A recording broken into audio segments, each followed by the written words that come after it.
ดีเจอามหำน้อย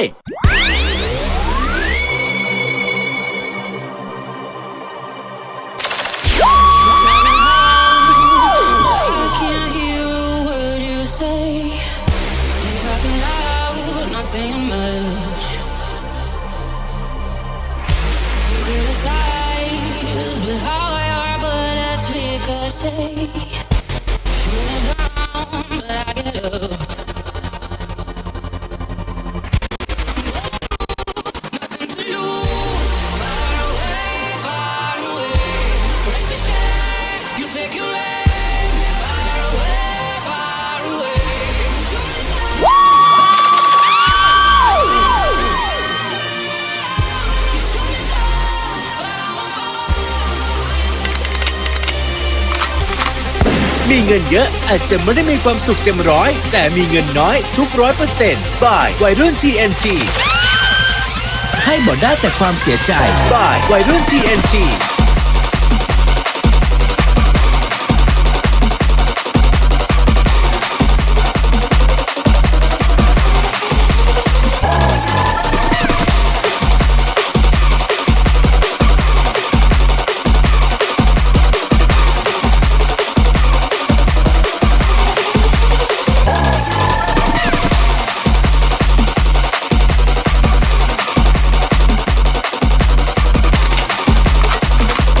ได้แต่ความเสียใจบ่ายวัยรุ่น TNT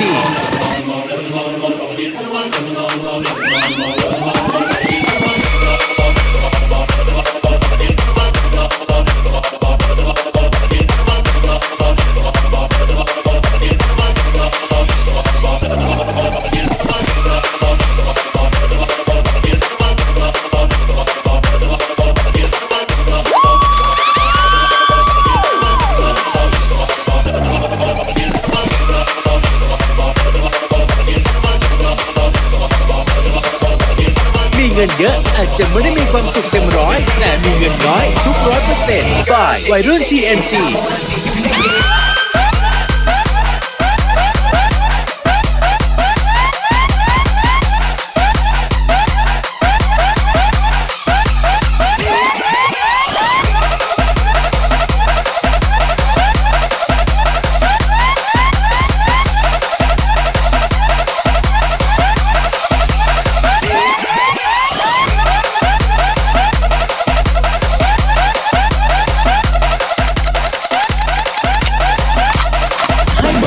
ความเสียใจบ่ายวัยรุ่น TNT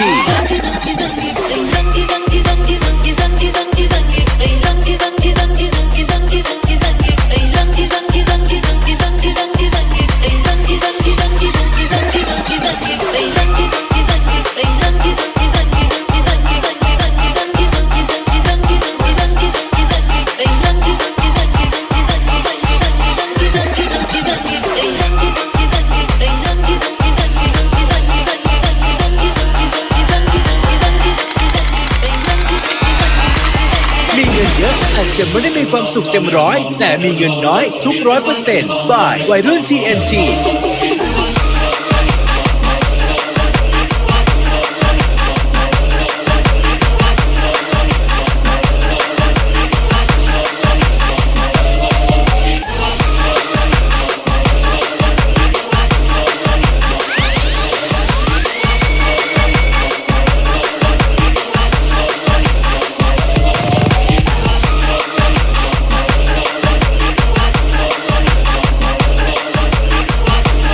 ได้แต่ความเสียใจบ่ายวัยรุ่น TNT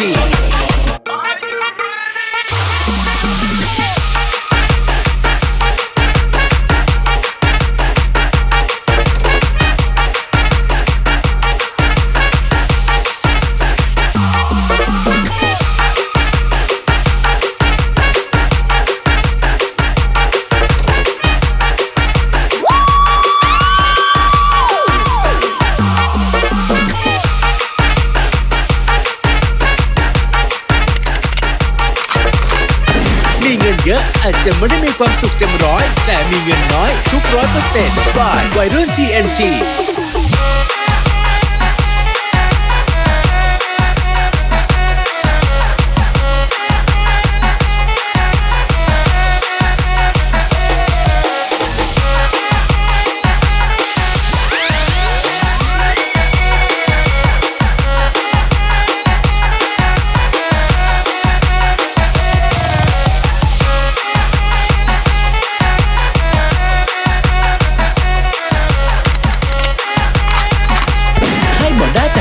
ใจ by วัยรุ่น TNT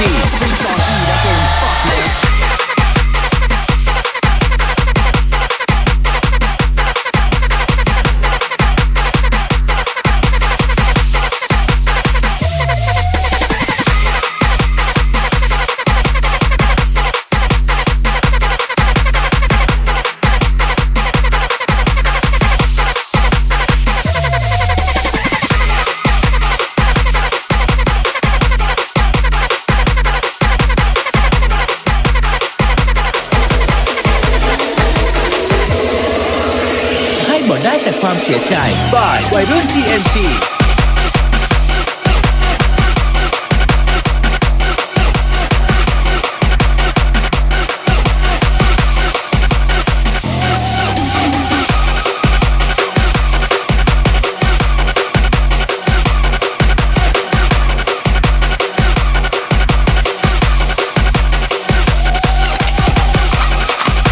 ให้บ่ได้แต่ความเสียใจ by วัยรุ่น TNT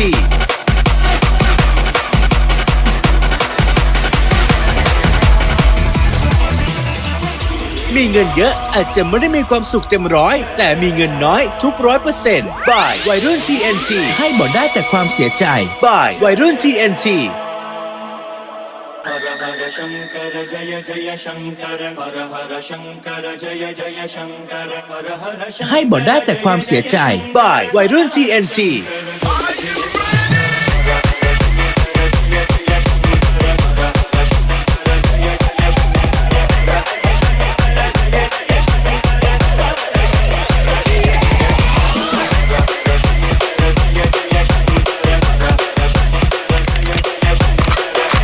มีเงินเยอะอาจจะไม่ได้มีความสุขเต็มร้อยแต่มีเงินน้อยทุก100% by วัยรุ่น TNT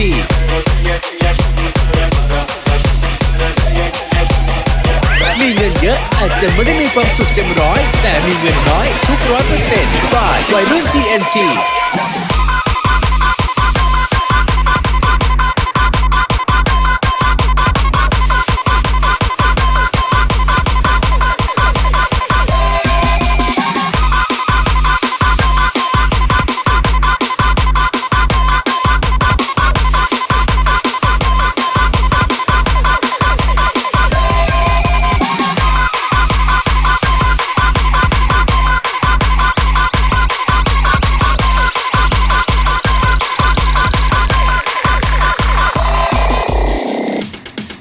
ให้บ่ได้แต่ความเสียใจ by วัยรุ่น TNT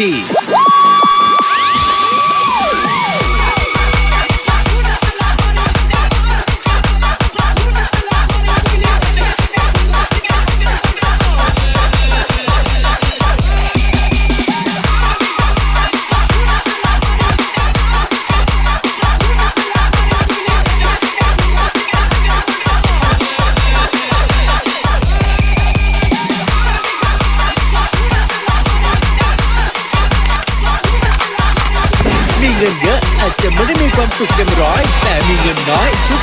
100% by วัยรุ่น TNT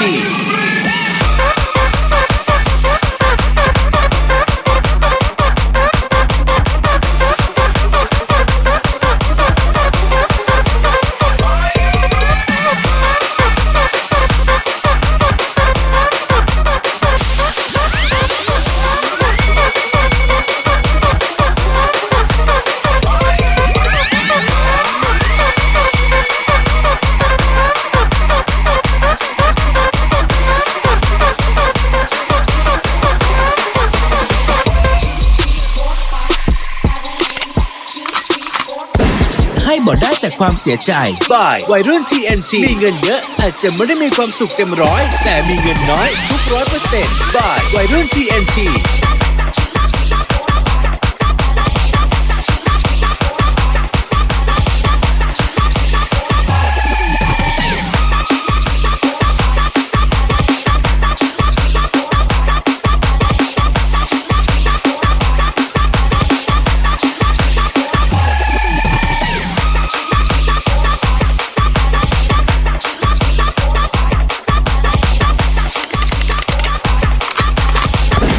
บ่ได้แต่ความเสียใจ by วัยรุ่น TNT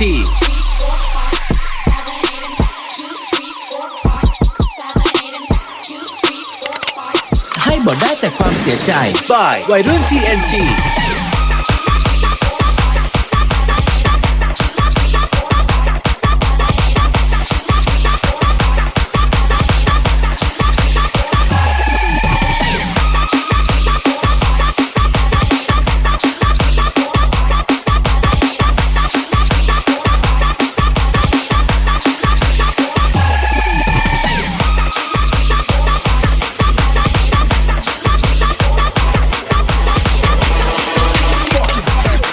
บอกได้แต่ความเสียใจ by วัยรุ่น TNT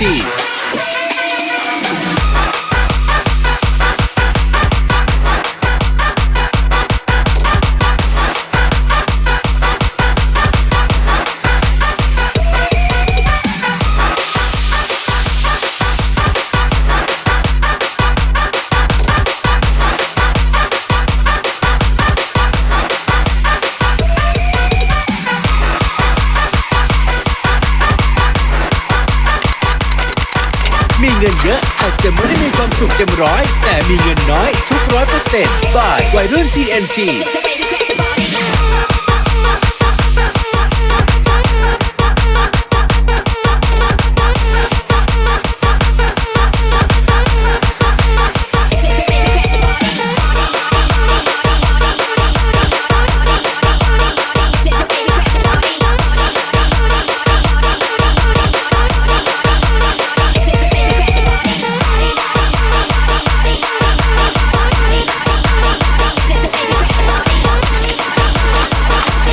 มีเงินเยอะอาจจะไม่ได้มีความสุขเต็มร้อยแต่มีเงินน้อยทุก100% by วัยรุ่น TNT ให้บอกได้แต่ความเสียใจ by วัยรุ่น TNT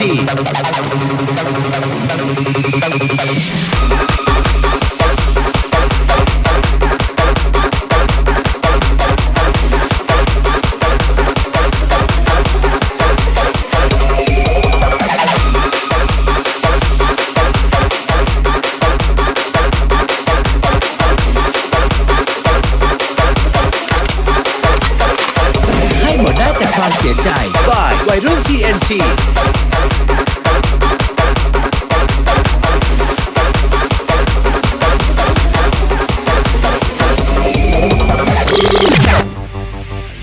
จะให้ทำยังไงจะทำยังไงให้ลืมเธอทุกครั้งที่เจอกับเธอก็มองหน้ากันยังไงจะให้ทำยังไงจะทำยังไงหัวใจมันจำให้หมดได้แต่ความเสียใจ by วัยรุ่น TNT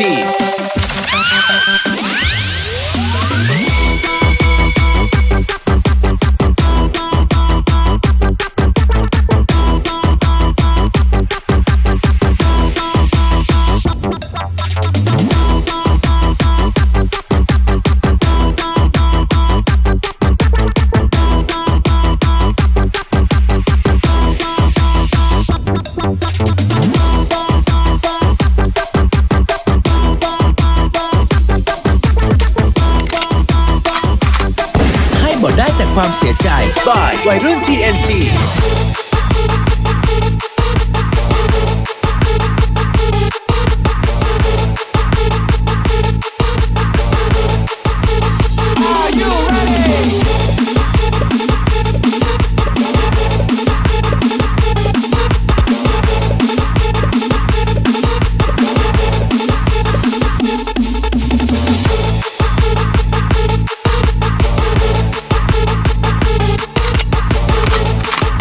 เยอะอาจจะไม่ได้มีความสุขเต็มร้อยแต่มีเงินน้อยทุก100% by วัยรุ่น TNT ในส่วนลึกรู้ไหมว่าฉันรู้สึกเรื่องความสัมพันธ์คลุมเครือยังไงไม่รู้อาการที่ดูเหมือนคบกันแต่ไม่เห็นว่ามันเกินกว่าคนทั่วไปเธอบอกว่าปลื้มใครต่อใครยังไงมันเธอไม่รู้เลยว่าเจ็บนะบางทีก็สงสัยว่าฉันเป็นแฟนของเธอหรือเปล่าบางทีเรารักกันไหมเวลาใครถามฉันควรตอบเขาอย่างไร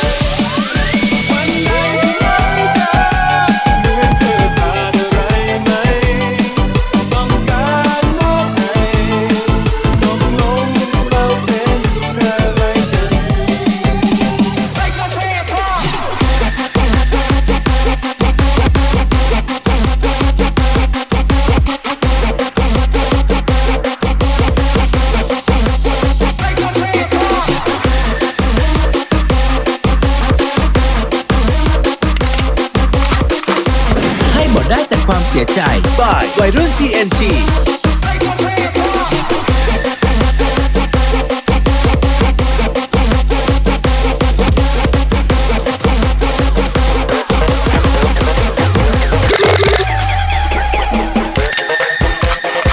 มีเงินเยอะอาจจะไม่ได้มีความสุขเต็มร้อยแต่มีเงินน้อยทุก100% by วัยรุ่น TNT ให้บ่ได้แต่ความเสียใจ by วัยรุ่น TNT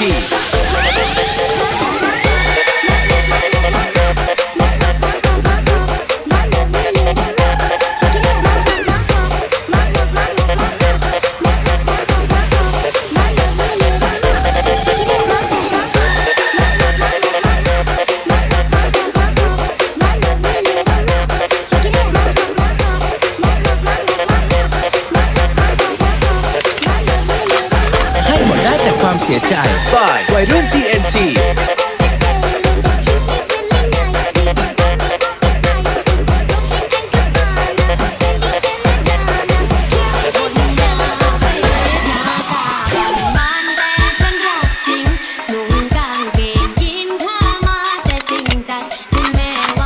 มีเงินเยอะอาจจะไม่ได้มีความสุขเต็มร้อยแต่มีเงินน้อยทุก100% by วัยรุ่น TNT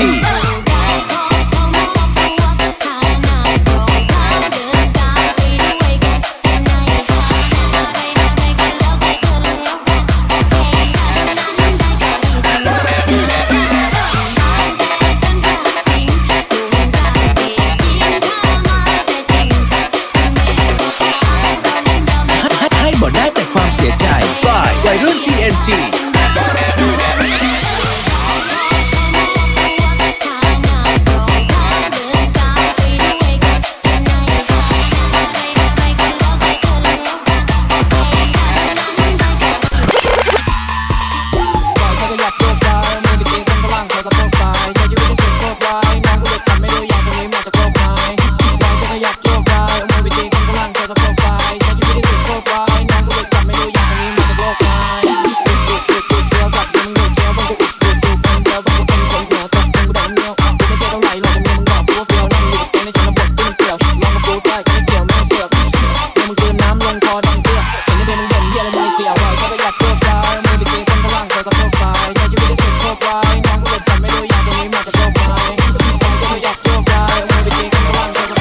ให้บ่ได้แต่ความเสียใจ by วัยรุ่น TNT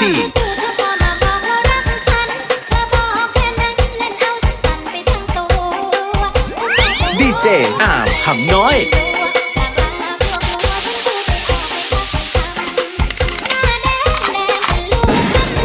ให้บ่ได้แต่ความเสียใจ by วัยรุ่น TNT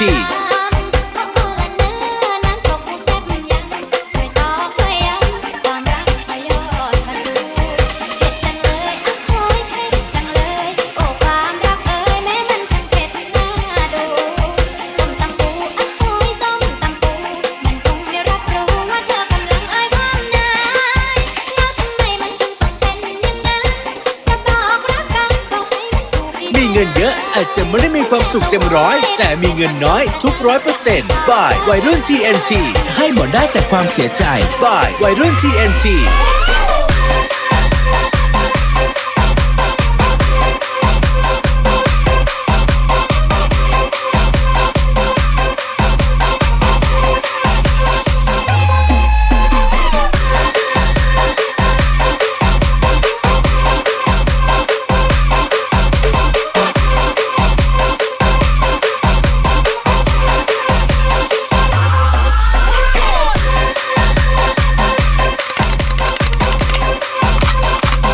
DJ อามหำน้อย